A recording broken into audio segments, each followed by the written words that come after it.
investigators about a bag.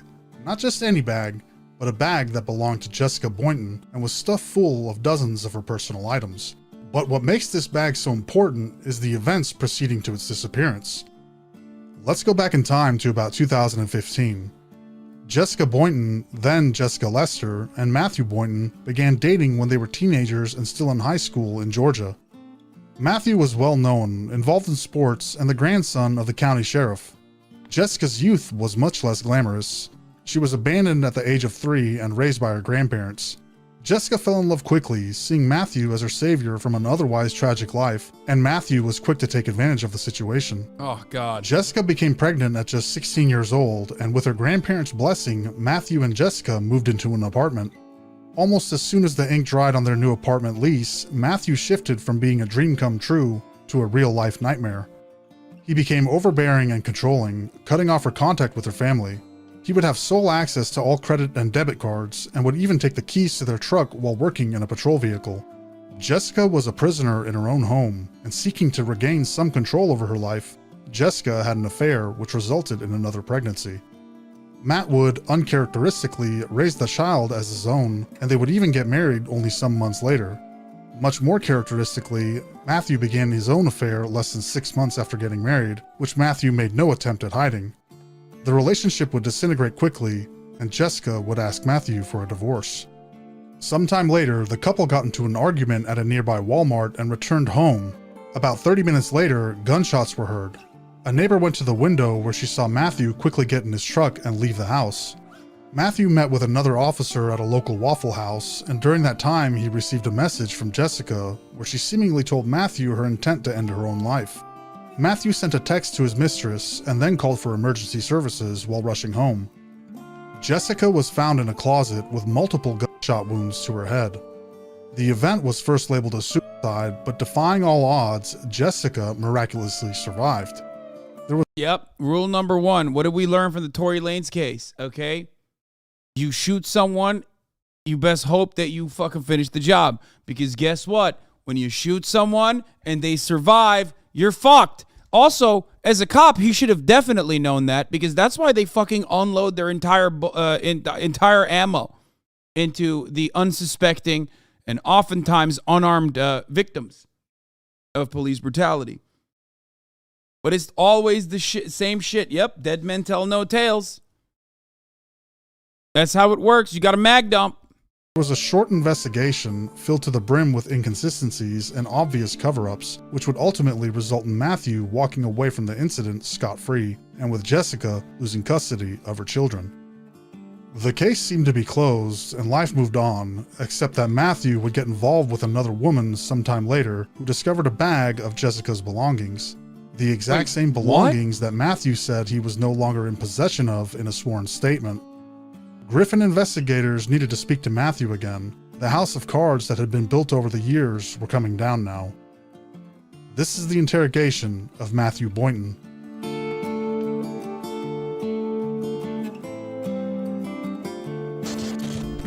I'm a bit confused. Did he shoot his wife in the head, made it look like a suicide, and successfully got away until later when they found her clothing? What fucking court system was like, oh, well, you know, you lost the custody of your children now because you almost died?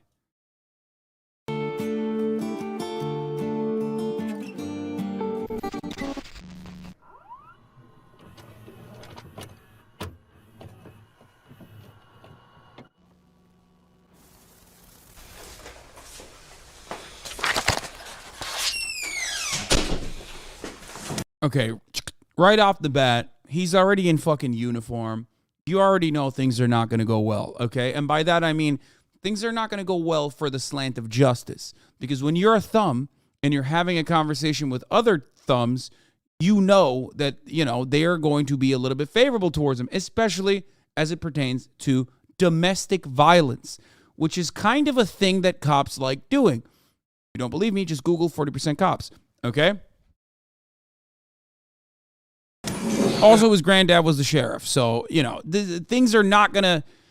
There is no slant towards justice in this story, it seems.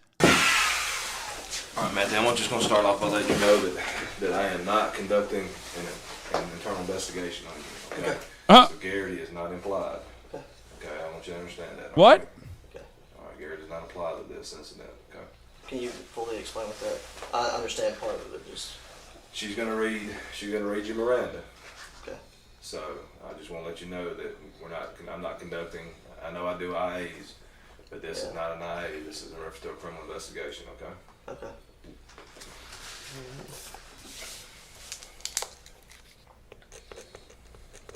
What's that in reference to? It's in reference to, you remember the statement you wrote me about Jessica saying you took items from the house? Yeah, that computer. Yeah. That's what it's going to be in reference to. Okay. Nepotism is the practice among those with power or influence of favoring relatives or friends, especially by giving them jobs. Nepotism runs deep within the Griffin Police Department. The detective starts out immediately by letting Boynton know that this is not related to any internal affair or IA investigation. As we will see, Griffin police are fast to protect their own, and sometimes even at the cost of a thorough investigation. Remember, Boynton is the grandson of the sheriff. The ethics of this interrogation should be immediately called into question, but simultaneously should be of no. Did you say all these people look 25 at most? You think this person is 25 years old? Like, you saw that person and you were like, that's definitely a 25-year-old for sure. What the fuck? Surprise to any outsider. If you want to talk to us, just sign right there.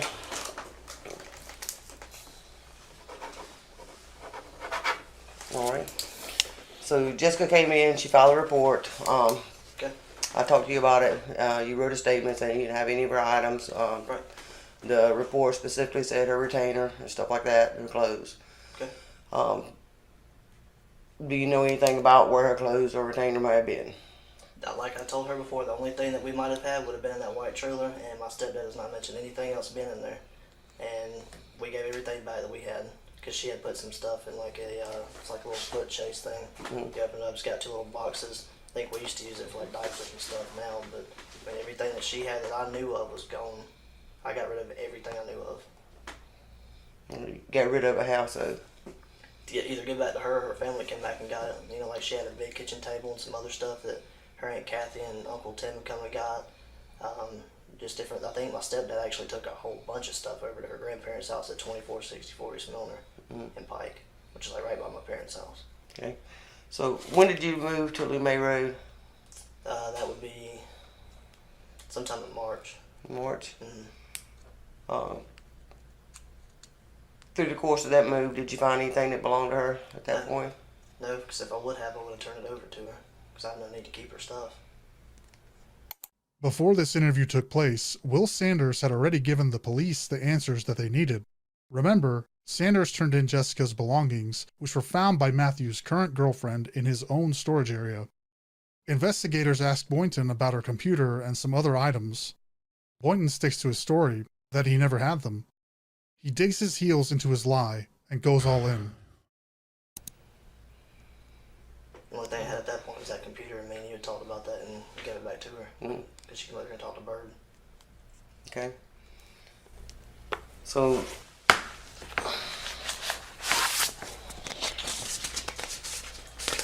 Detective is you Max reckon out that bag? from Always Sunny in Philly. Yes, that Jesus bag that Christ. Jessica let me use to put all my gym stuff in when we used to be together. Okay. So when's the last time you saw that bag? It's been a long time. Like I said, when I used to work out at, there's two gyms in Thomaston. I don't remember the name of it. I used that one, and I had a gray Nike bag I used to work out in. So I interchanged my stuff like protein drink. Bro, she coughed immediately after the Max Mom reference. That's crazy. Powder shakes like pre-workout, workout shorts, pants. What the cop is engaging here is a common technique that liars do all the time called over-explaining. In order to run out the clock, this imaginary clock that somehow will, allow him to get away scot-free, is oftentimes run with unnecessary details that he can remember. Shoes, whatever. I'd put it in that bag or my Nike bag. Matthew confirms that, yes, the bag is familiar to him. He references it as something that Jessica used and may have been used as a gym bag, but he hasn't known of its whereabouts in a long time. It could have been in a storage shed, he says, obviously still unaware that his lies that he's propped up over the years have been dismantled well before this interview began. Take note that Matthew's demeanor has not wavered since the beginning. He has remained with his arms in front of him, relaxed, with his fingers intertwined. Soon we will see a drastic shift in his posture as he realizes that he's been caught not just in a lie, but a lie that will completely change his life. So when's the last time you saw that bag? I mean, it's been a while. I don't know the exact date. I don't know. I think my stepdad, he had it in the white trailer, and that's been a while. And he brought it, but I haven't been through it or anything. He put it in my storage thing in my house, which is like when you pull in the driveway. Mm-hmm. It's a little storage thing on the right. You open the door and it's got all my stuff in there. I had to clean some of it out recently. That was tossed in there, but I mean, it's in there with a bunch of my stuff, like a brown tub I used to keep in my old patrol car with gym stuff in it and work stuff. Would that be the utility room or carport room at your new house? Yeah, that's where I keep I keep stuff in that, and I keep stuff in like. Bro, I'm sorry. Like, when is the last time this cop actually caught someone? Like, what happens when a suspect is running away from her? Like, I can't get over this. She's having a hard time literally having a normal one-on-one conversation. I can hear her breathe, dude.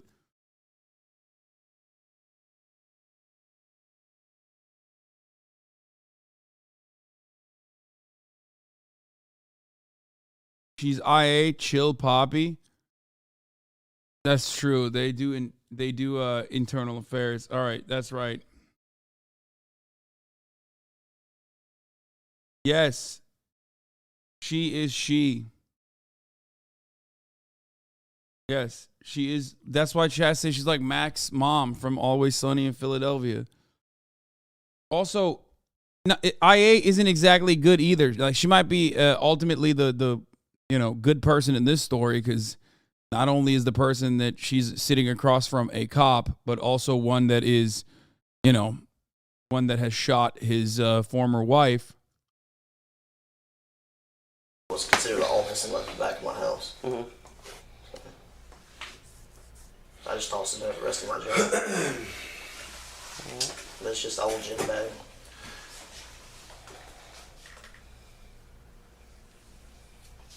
All right, Matthew.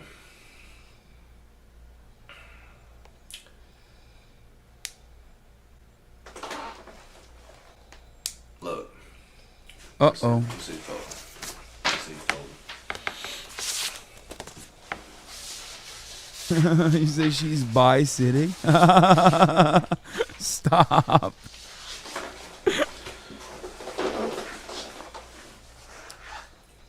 Known you a long time. Yes, sir.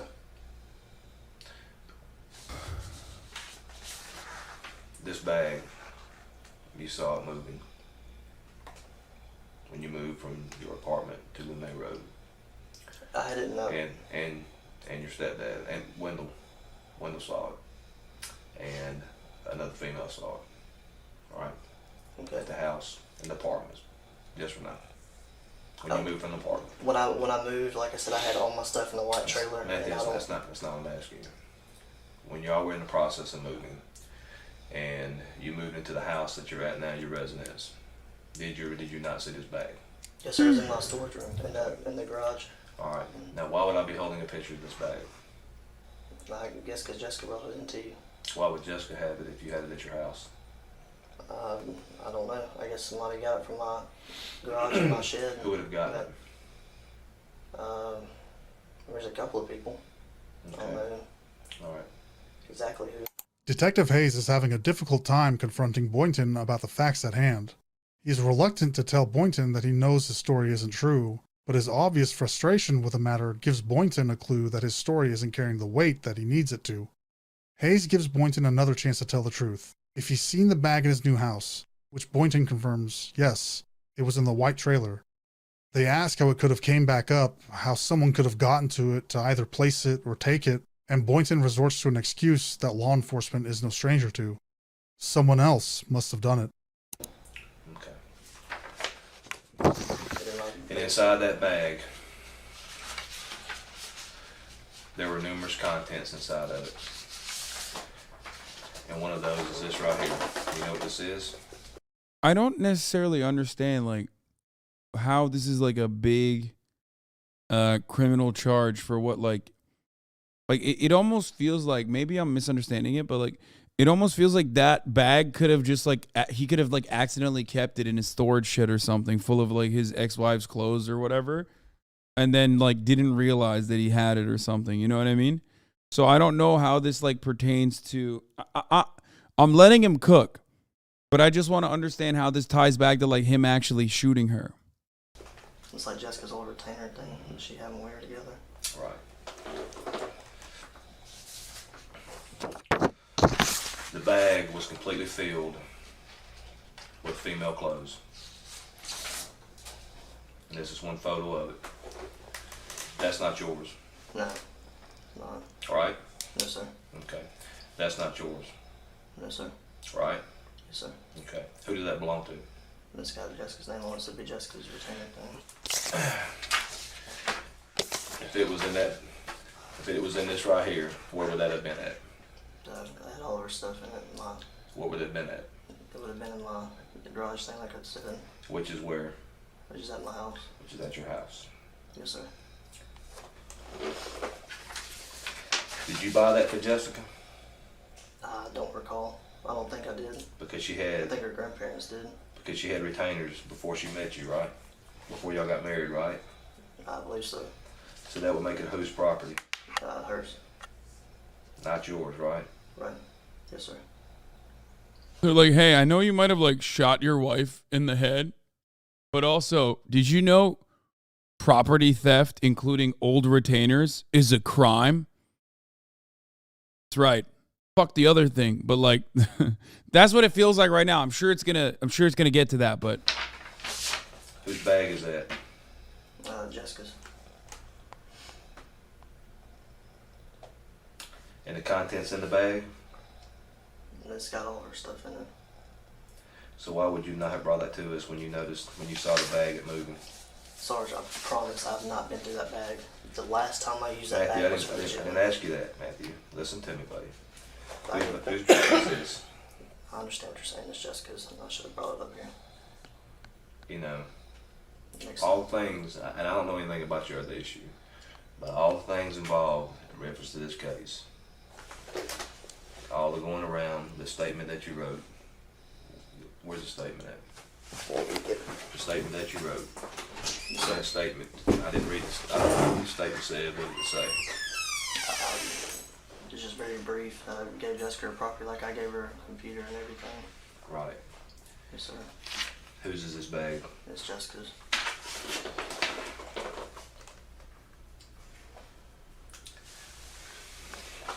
I didn't think about it because I used it as a gym bag and she let me use it. I understand what you're saying. Detective Hayes points out that, per Matthew's own words, it was a bag that, as far as Matthew can recall, was relegated to gym duty. But if it was a gym bag that Matthew used, there was no way that the bag would be filled with Jessica's personal items and clothing. Boynton's demeanor shifts, from fingers intertwined in front of him, a stature of certainty and authority, to lowering his hands towards his legs. This is indicative of lowering his defenses, or more specifically in this case, his immediate defenses being overpowered. Boynton knows that he's in trouble. Big trouble. But is hoping something or someone can still keep this under wraps. Matthew, a police officer. Yes, sir. I understand. You're a police officer, Matthew. You know we are held to a higher standard than anybody else. I understand. You know, people don't expect us to make mistakes, and they don't realize we're human. I understand that. You understand that. I should have been smarter about it. what? What is he saying he's gonna help cover it up again? Like, what the fuck? Hold up.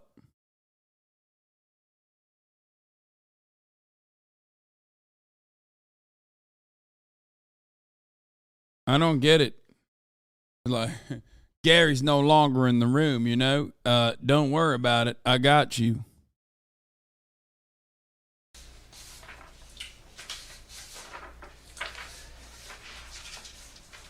You work out a lot, don't you? You stay in shape. Try You're in to. good shape, right? Try to. You have 2 bags. Did you swap your stuff in between, right? Yeah, I don't have the other one anymore. So this would have been your only gym bag. So how would you not know the contents of the bag? If this was your gym bag, man. Bro, I'm not crazy, right? Can someone explain to me? Bro, this is like an insanely stupid line of questioning. Like I not only do I not understand how the like gym bag is like related to this, and I'm sure there's gonna be a big reveal in the end, but I also don't understand why he's going so hard on the gym bag thing, where by being like, well, you know, if this was your gym bag, you would know what's in it, right? Like, it's like, what the fuck? I have no excuse. Like you said, I should have thought about it and brought it up here. That's like having 2 cars. Yes, sir. If you use 2 cars and you get in the other one and it's out of gas, then you not know it's out of gas. You're right. Because you use 2 cars, right? Yes, sir. If you were using this, being slap full, when I say it was slap full, I mean it was, I want to say, just a guesstimate, probably 30 or 40 articles of clothing in it. You would have known. I mean, it almost looked like when whoever packed this bag had packed this bag to move. Yes, sir.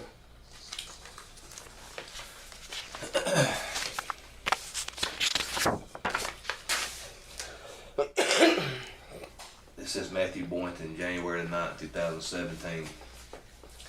I was advised to complete a statement on previous date by Lieutenant Yancey. Jessica Lester Dash Boynton's property was already previously returned to her by my stepdad, Charles McDaniel Jr. Shortly after Jessica got out of That's it? It's like they're just getting him on perjury because he lied about bringing everything back that belonged to Jessica. I'm losing it. There's no fucking way this guy actually... this What? hospital. The dining room table, along with other items, were picked up by Kathy Zellner for Jessica. The remaining items, such as Hope Chest clothing and other miscellaneous items, returned to Jessica. I do not have any other items of Jessica's.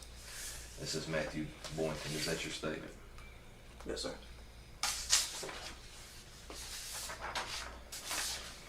Who's that, Matthew? That's Jessica's bag. Jessica's retainer. You understand you didn't buy that. I understand. That does not make it community property. I understand. That makes it her property Yes, sir. that you're in possession of. Yes, sir. I understand.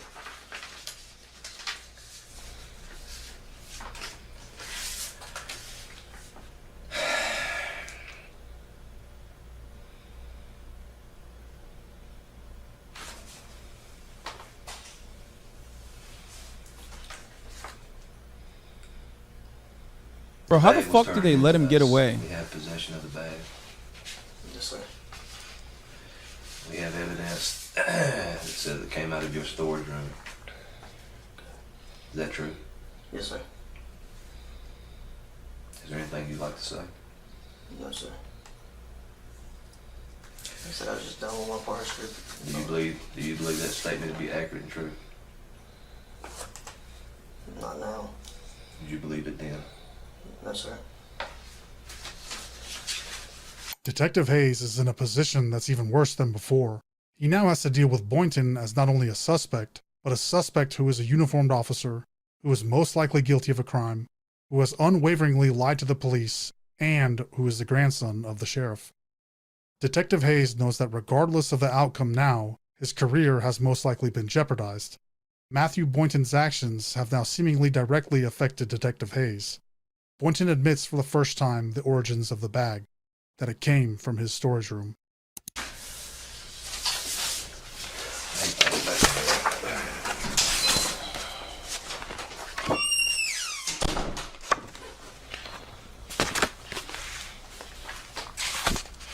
Need water or something, Matthew? You sure? Yes, sir.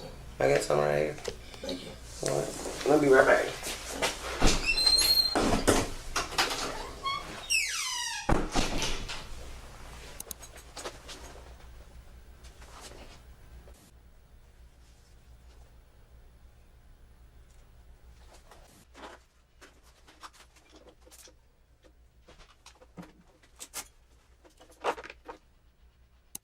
While Detective Hayes is smoking a cigarette and pondering the predicament everyone is now in, Boynton begins to remove his gear, seemingly knowing that the end result would be his termination as a Griffin police officer.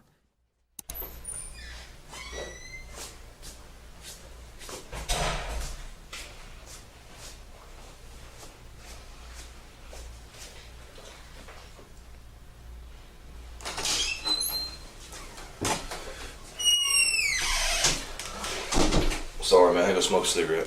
You're good. Man, I'm walking around outside. Why Yeah. would you say you didn't have the damn bag when you had it? You know you can't give a sworn statement and lie on it. I know, Sarge. Why would you do that, Matthew? It was a bag, man. It wasn't. It's not like it was.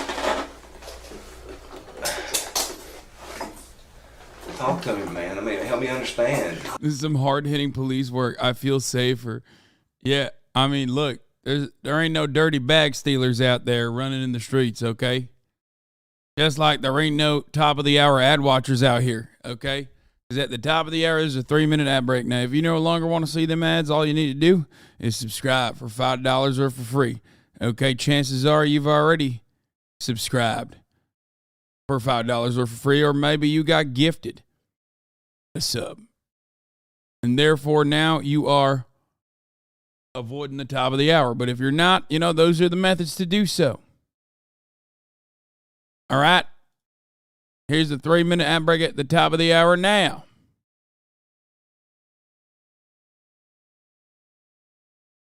Yusuf Ali, 24. Thank you for the 5 get the subs. Allowing 5 people to no longer see the ads at the top of the hour either. Okay. That's right. Hoorah. Crap sack. Thank you for the 5. Sarge, I swear, I know it's hard to believe, but I didn't think about that bag. Otherwise, I wouldn't have run. I said, hold on, LT. I got something. Let me go get it. I swear, I wouldn't have done that because I've got 2 kids, 3 and 1. I wouldn't jeopardize that over a bag. I'm telling you, Sarge, if I would have thought about it then, I would have said something. But you knew you had the bag. Did you not know you had the bag? I'm sorry. My mind's right. I fucked up. I know I didn't. I should have turned it in, but not only because I'm a cop, because I should. Ed the reply guy. Thank you for the 5 get the subs. I should have returned it not only because I'm a cop, but because it was Jessica. Jessica, even if she let me use it. It was the right thing to do, man. I'm clear.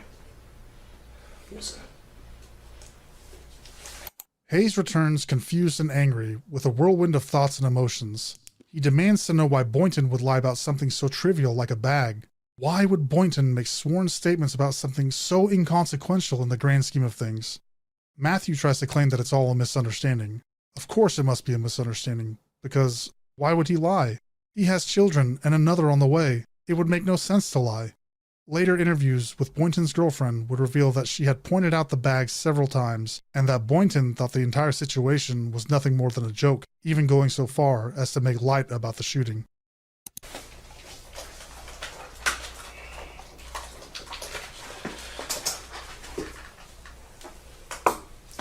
If I would have thought about it then, I wouldn't have messed up and been in this position because of my kids. But why didn't you turn the bag in when you damn moved? I don't know what Because I was thinking. I don't know what I was then. thinking then. Did you think you was gonna get in trouble if you turned it in late? I guess. I don't know what I was going through. In my mind. What do you think should happen now?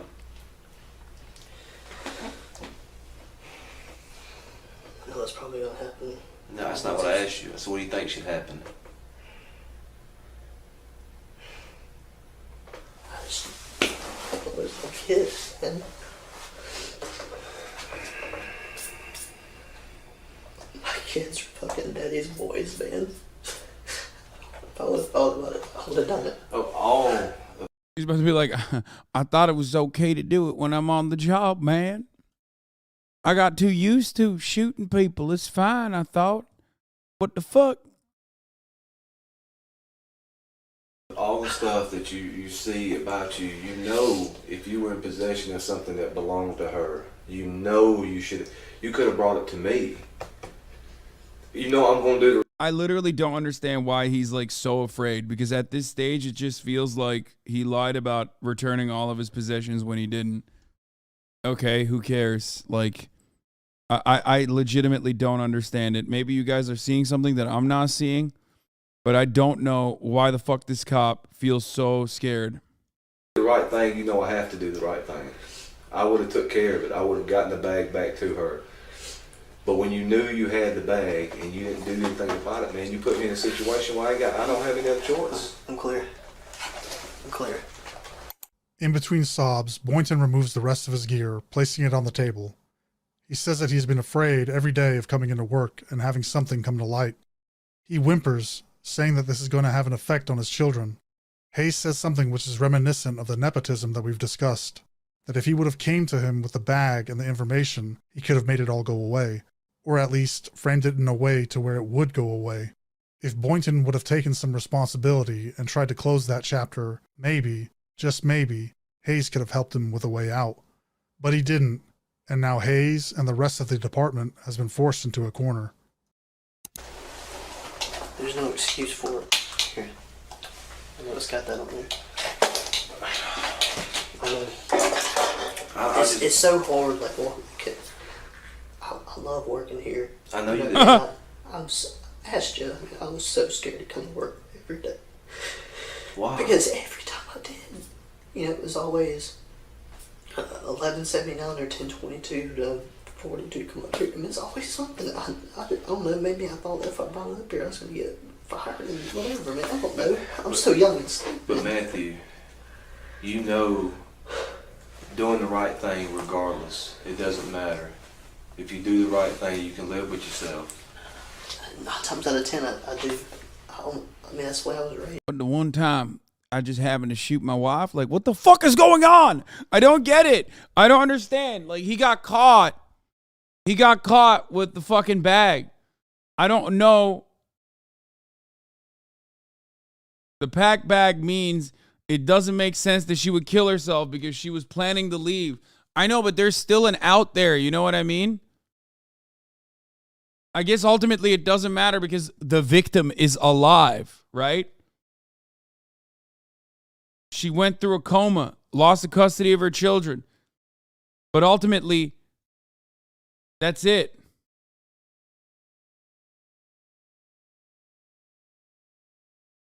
That's what happened. It's But you know that. You know that you have to do the right thing. And when you found, even if you found the bag, you should have said, hey LT, hey SAR, hey whoever, I got something, man. Stop for a minute and talk to me. I don't know what I was thinking then. I don't know if it's because I was scared. I mean, I told you, I come to work every day scared. Now, there's no excuse. I'm not trying to make one for myself. Hey, LT, I shot my wife in the head. Anymore. It's just like, the only thing I can think about now is my kids, man. 'Cause my kids, I'm daddy's boys. The baby especially. What? I took him in like he's my own. And I'm not setting a good example right now. Oh my God. Wait, what? I always try to show my kids what's right. But you know, when you swear an oath, we swear that we're Is he going to saying that? uphold the law Yes, sir. regardless. And you know you can't lie. You can't lie in an investigation. You know that. I don't know what I was thinking. Like I said, I don't know if I was scared or what. I don't know what was going through my mind then. I thought she cucked him, but I didn't realize she had a child from the cucking. Does that make it right? No, it doesn't. I know that.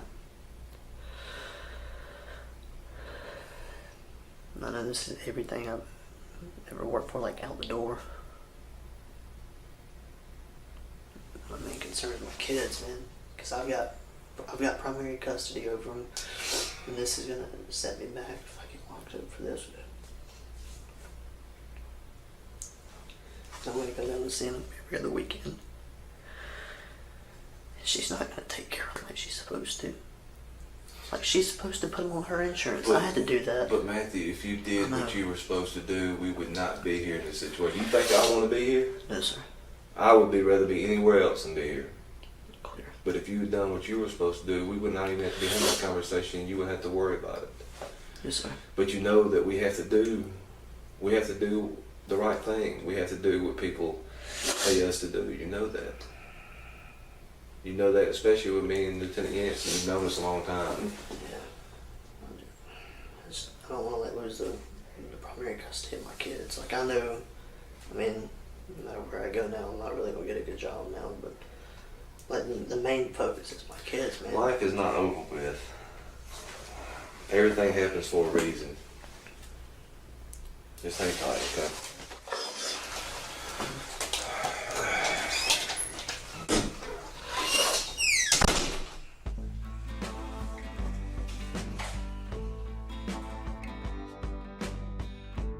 Even in Matthew's final moments as a Griffin police officer, he's given freedoms that no other suspect would. Handling his gear, checking his phone. Even though Boynton has accepted that his career with the department is effectively over, the preferential treatment he received and still receives is glaring. Matthew Boynton would walk free on the attempted murder of Jessica Boynton due to the mishandling of the case by the Griffin Police Department, and the seemingly trivial win over getting her belongings back and Matthew destroying his career would be all that Jessica would get. After Jessica's recovery, she lost custody of her children.